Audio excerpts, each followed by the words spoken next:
বেগুন টমেটো উচ্ছে হয়ে গেছে, মুড়ে গেছে, ওষুধ মারা হয় না।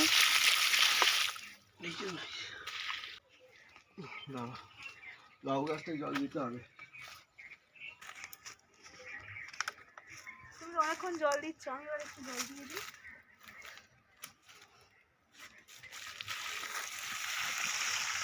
এটা পালং লাউ গাছটা দাও।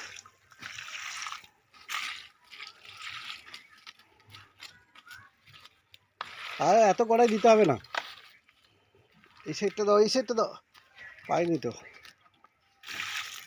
এগুলো তো বাঁধাকপি গাছ, একটু একটু হবে না। চলো, জল দেওয়া হয়ে গেল। হ্যাঁ বাকি আছে জল দাও। তুমি জল দাও, আর আমি পারবো না জল দিতে, আমি রান্না বান্না করি।